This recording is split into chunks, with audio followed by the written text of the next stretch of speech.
Joining us now, a key member of the House Intelligence Committee, Democratic Congresswoman Jackie Speier of California. Your reaction to this decision? There's now a special counsel, Robert Mueller, who had been the FBI director for a dozen years. He's taking charge of this entire investigation. Congresswoman, your reaction? I gotta say, Wolf, you know, it's a daily surprise around here. And I must say, as much as many of us have been despairing about the state of our democracy, the decision by Rod Rosenstein to actually identify a special counsel and name Robert Mueller is remarkable. Lots of profiles and courage among some of the attorney generals, Sally Yates and now Rod Rosenstein. And I wasn't really keen about his memo that he drafted just last week, but it took a lot of guts for him to make this decision and to place someone with some such sterling credentials to take over this position. Everyone in this country should breathe a sigh of relief. So you are very encouraged by the choice, the specific choice of Robert Mueller. I am indeed. And the necessity to have a special counsel has been something I've been harping on now for weeks. We really needed to have this role be identified.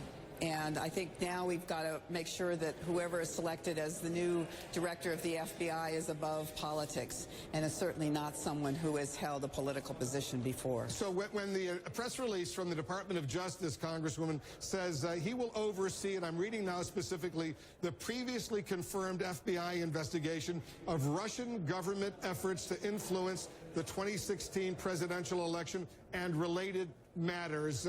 Does it bother you at all that there's no specific reference in that statement to allegations of possible collusion between Trump campaign officials and Russia? Was that necessary? I don't know that that was necessary. That statement is very broad, and if you read further in that description, it actually is much broader and references a code section. So I think that the special counsel can take this case wherever the facts lead him. So we know that Robert Mueller will now be the special counsel. He'll take over that entire FBI criminal investigation that's been going on since July. What happens to the separate investigations where you are up on Capitol Hill, the House Intelligence Committee, Senate Intelligence Committee, the Judiciary Committees?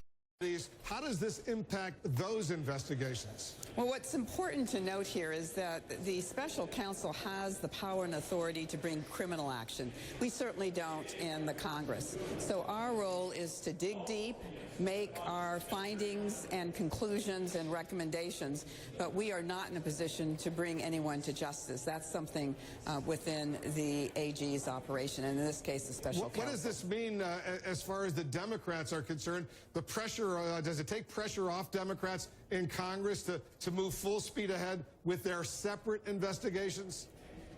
Well, I think our interest is wanting to make sure that we have a comprehensive and independent investigation. The extent to which the two intelligence committees can work in a coordinated fashion, I think will take us down a road that will give us the confidence in knowing that we are doing the people's work. The extent to which there is a divergence of where the two committees want to go, or the two sides of each committee, the Democrats and the Republicans, but that's not anything that we know at this point in time. Congresswoman Jackie Speier of California, thanks very much for giving us your reaction. Thank you, Wolf.